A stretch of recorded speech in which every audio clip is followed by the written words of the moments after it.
my name's Lee and I'll be reviewing Half and Half's Lavender Milk Tea. I also got it with boba this week, so I'll be reviewing that also. I know that not very many people have a taste for flower milk teas. I know that for people who don't like it, kind of describe it as drinking soap or tasting soap. For me, it's very sweet. It's like if you could eat a smell, if that makes any sense. Lavender milk tea happens to be one of my favorite milk teas to order. Every time I go to a milk tea place and I see that lavender is on the menu, I'm like so thrilled, and it's usually the one I go for. It's not like last week where the coconut milk tea was my first time trying it ever. So I do kind of have some sort of scale or experience to compare this lavender milk tea to. Okay, so into the tasting. It's very, very subtle. The lavender flavor in this milk tea is so subtle that I almost couldn't taste it, which is kind of unfortunate because I'm so used to a lot of milk teas having a lot of lavender flavor. But this doesn't necessarily make me dislike this milk tea. In my opinion, I probably wouldn't get it again because I do prefer my lavender flavor to be a lot stronger than this. And when I gave it to my roommate, who also loves lavender milk tea, she was also a little confused. But when I gave it to my friend and she tasted it, who generally doesn't like floral milk teas, she tasted it. She was like, oh, it's kind of there. And it took me a while to kind of search my palate to really taste it, but it is there. I can see a lot of people liking this even if floral is not really their forte. I think if you're new to floral flavors, this might be for you. It's a really good starter to get into these kind of things. I know that generally rose milk tea or lavender milk tea can be a little too much. Flower milk teas or flower flavored things I think is an acquired taste, but that goes for a lot of other things like tea and wine and beer. Like, I don't have a taste for beer and I don't really have a taste for wine, but I do have a taste for flowery stuff. So, no. Now on to their boba pearls. I actually really like theirs.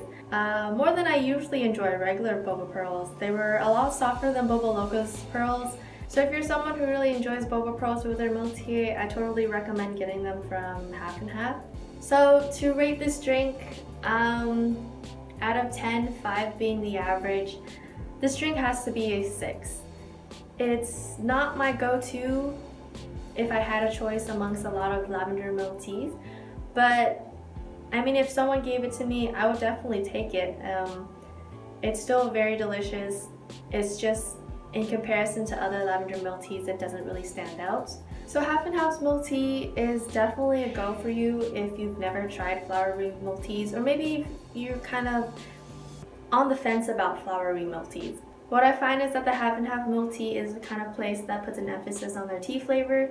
And so if that's something you enjoy, then Half and Half is like the place for you to go.